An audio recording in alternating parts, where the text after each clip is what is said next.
Awalnya saya bermimpi anak saya harus dapat kuliah dengan biaya dari lahan pasir yang marginal. Tapi dengan sistem irigasi kabut ini dapat menjawab filosofi orang Jawa, jangan sesekali menyiram tanaman di siang hari. Kemudian untuk cabai merah, dari modal 7 juta, itu mendapatkan 34 juta.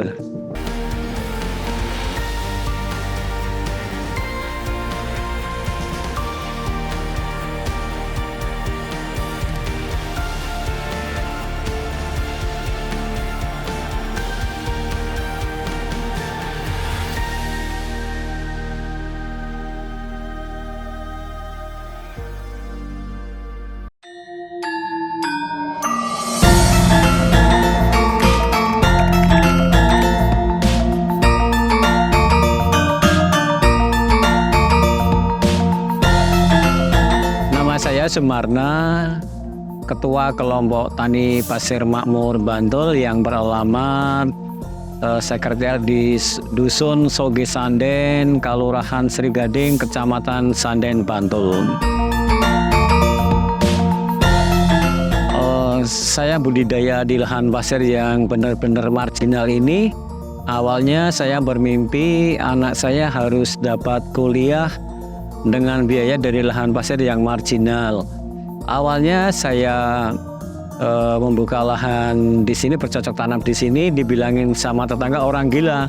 Ya memang benar, karena untuk orang lewat saja tanpa alas kaki di siang hari harus lari kok ditanami tanaman. Selama 4 tahun saya berbudidaya, mengalami kerugian terus. Di tahun keempat istri saya minta berhenti, tapi saya tidak mau karena dengan alasan dari analisa hasil usaha tani itu semakin berkurang, bahkan di tahun keempat itu hampir balance ya, BEP-nya hampir mencapai. Di tahun kelima kita sudah berhasil mendapat keuntungan dan SOP budidaya di lahan pasir sekali buka pun bisa langsung untung. Terus dari tahun ke tahun, dari musim ke musim itu karena lahan pasir ini pada prinsipnya untuk keberhasilan adalah satu, ketersediaan nutrisi, kemudian kelembaban. Nah, untuk ketersediaan nutrisi kita aplikasikan pupuk organik, pupuk kandang yang difermentasi dengan jumlah paling tidak 40 ton per hektar untuk aplikasi pertama.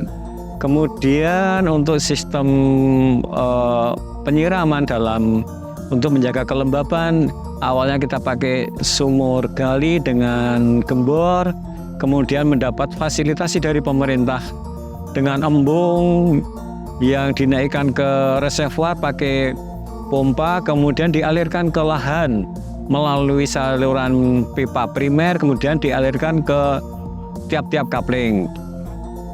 Setelah itu kami berinovasi dengan irigasi shower.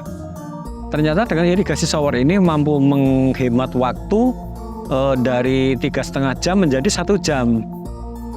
Akan tetapi sistem shower ini tidak dapat mengatasi suhu tanah sama kelembapan di musim penghujan atau off season karena suhu tanah sangat tinggi. Kemudian kami mencoba pakai sprinkle dengan 3 macam sprinkle yang lubang mancur berputar, kemudian kupu-kupu sama tembak.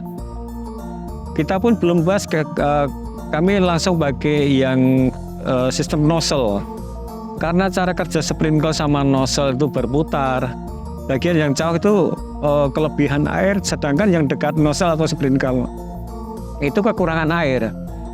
Ini bisa dibuktikan dengan sistem vertigasi ya, penyiraman sama pemupukan. Nah, setelah itu kami coba dengan selang lubang mikro kita melubangi. Terus ternyata dengan sistem ini lebih merata dibanding sistem yang sebelumnya. Jadi dengan sistem irigasi kabut ini bisa lebih merata, kemudian bisa untuk mengatasi kelembapan sama suhu tanah juga. Kalau dengan sistem kabut ini penyiraman di siang hari nggak ada masalah. Kalau penyiraman konvensional itu tanaman akan jadi layu.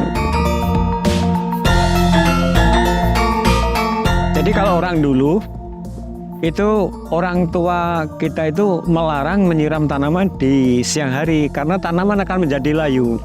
Tapi dengan sistem irigasi kabut ini nggak ada masalah karena dalam penurunan suhu itu secara pelan-pelan tapi pasti dibanding yang sistem irigasi yang lain. Kalau irigasi yang lain begitu penurunan ya langsung turun tapi setelah itu langsung naik lagi sehingga tanaman menjadi layu.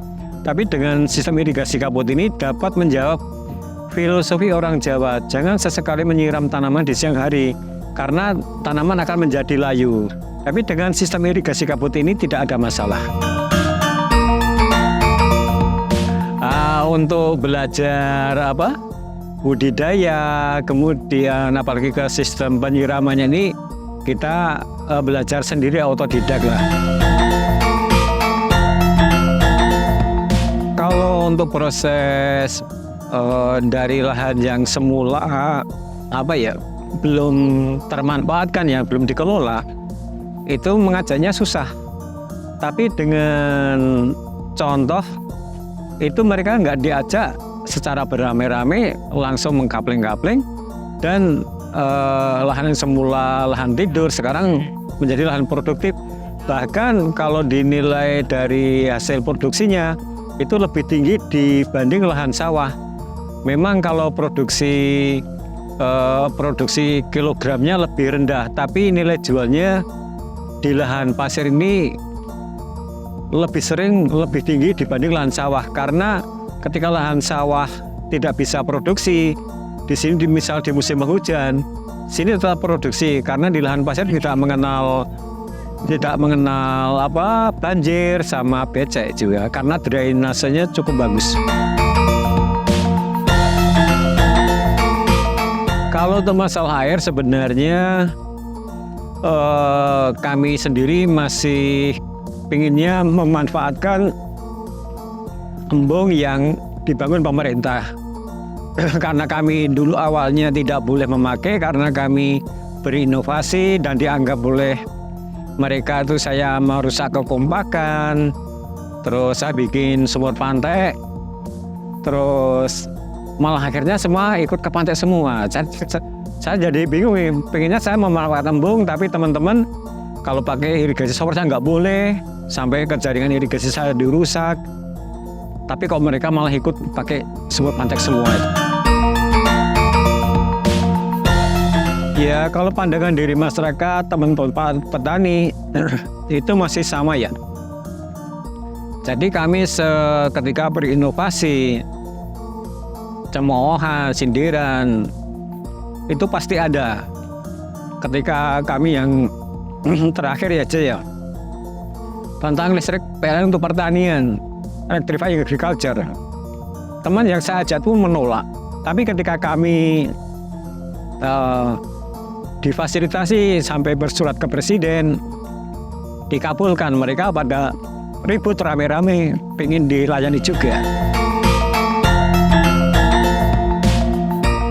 Kalau untuk prosesnya, kalau awal-awalnya dulu ya, karena dulu kan mohon maaf ini egosentris antar kementerian dulu itu masih kuat ya.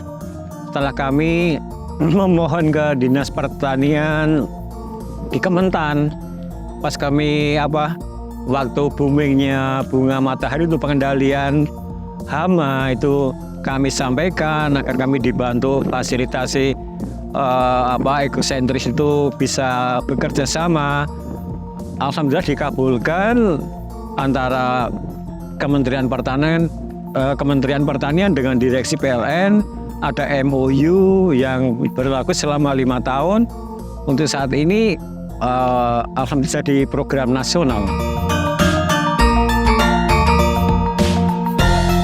Kalau kendala dalam pengelolaan kelompok tani pasir makmur ini karena kami sering berinovasi, sering mendapat kegiatan, kadang menjadi kecemburuan kelompok yang lain, terus cara bekerja pun dalam kecemburuan itu dilakukan tidak sehat. Ya ini yang menjadi permasalahan di kelompok Pasir Makmur.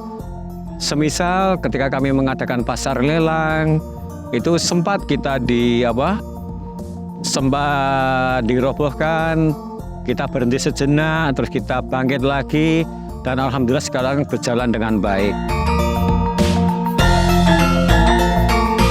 Kalau kami berbudidaya di lahan pasir sejak tahun 90-an, tapi untuk kelompok tani Pasir Makmur ini secara resminya ini tahun 2013 ya. Kalau inovasi-inovasi di tempat kami cukup banyak, Mas. Jadi inovasi itu timbul ketika kami menemui suatu kendala atau masalah ya, kita terus berinovasi. Semisal dalam ketika BBM premium langka kita ke BBG, kemudian BBG langka kita ke pakai solar langka kita ke coba pakai listrik PLN, berinovasi itu, tapi belum terlayani, baru terlayani tahun 2021. Terus di dalam perjalanan itu kita juga mencoba berinovasi dengan tenaga surya. Ternyata biaya inovasinya cukup mahal, dan yang paling lebih mahal lagi biaya perawatan, karena di 2 tahun itu kita mengganti baterai senilai 7 juta rupiah itu. Ya kalau pakai listrik tenaga surya kurang efektif, makanya kita mendapatkan kehadiran listrik PLN, karena dengan listrik PLN semuanya serba bisa. Terus masalah inovasi irigasi kabut ini kita kembangkan di tahun 2016, kita pakai sensor kelembapan sama suhu tanah. Kemudian di tahun 2020 kita ke vertigasi yang by Android. Kemudian di tahun 2022 kita kembangkan ke fortigasi, yaitu penyiraman, pemupukan, aplikasi APH, sama pestisida yang dapat diatur, dikendalikan, dan dipantau dari HP di semua user. Dan di tahun 2023 kita kembangkan lagi ke sextigasi. Jadi inovasi ini lebih presisi ya. Jadi dalam aplikasi atau pemberian pupuk ini sudah presisi sesuai dengan dosis dan kebutuhan. Jadi semisal di awal itu yang dibutuhkan hanya P untuk perkembangan perakaran, kemudian N untuk batang. Jadi untuk yang K belum kita aplikasikan, dan ini di batas tertentu nanti akan berhenti sendiri.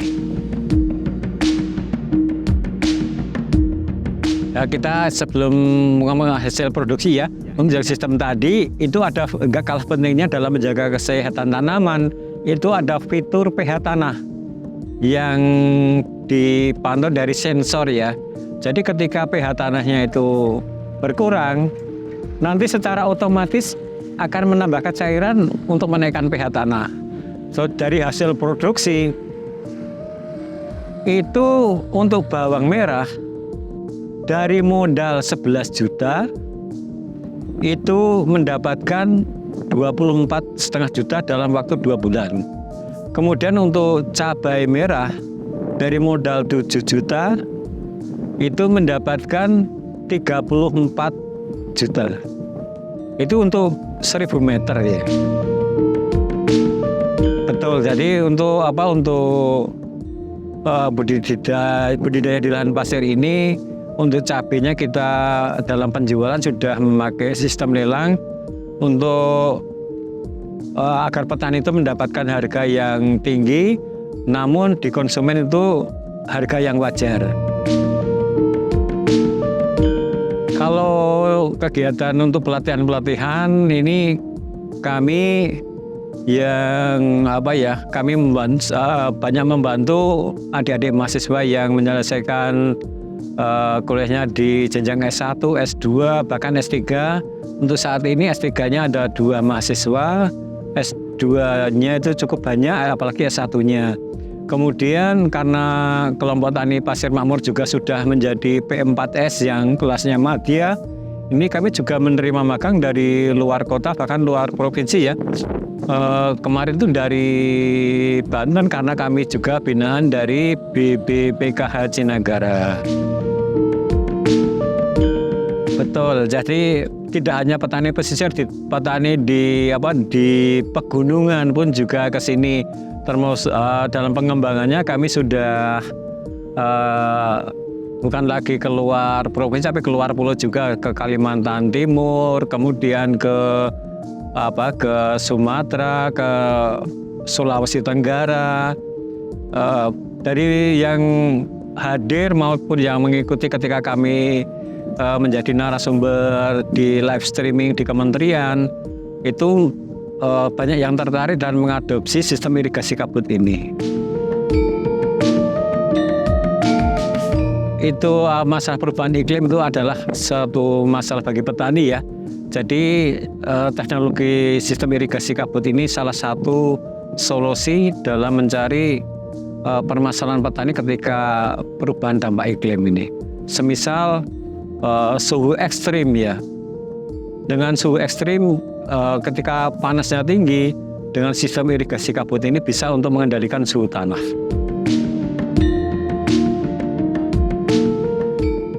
Harapan kami dengan adanya electrifying agriculture ini, semua petani menggunakan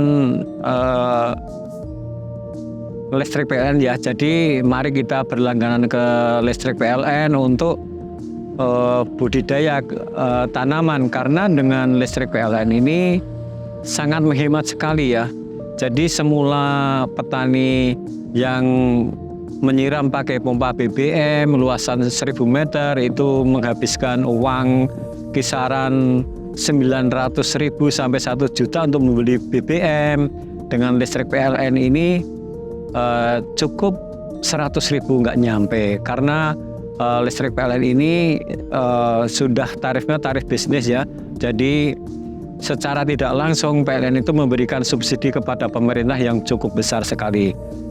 Sekali lagi saya ucapkan terima kasih kepada PLN ya, yang telah membantu petani di Pasir Makmur khususnya dan di Indonesia pada umumnya.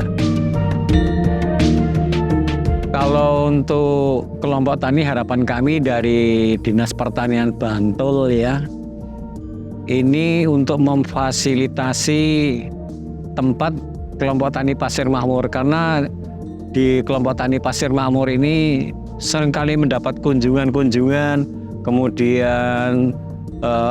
yang magang, sedangkan fasilitas kami sangat terbatas, yang apalagi fasilitas ini masih swadaya dari kelompok ya. Kami sangat mengharapkan bantuan dari Dinas Pertanian maupun Pemda Bantul khususnya, syukur-syukur nanti sampai provinsi dan pusat.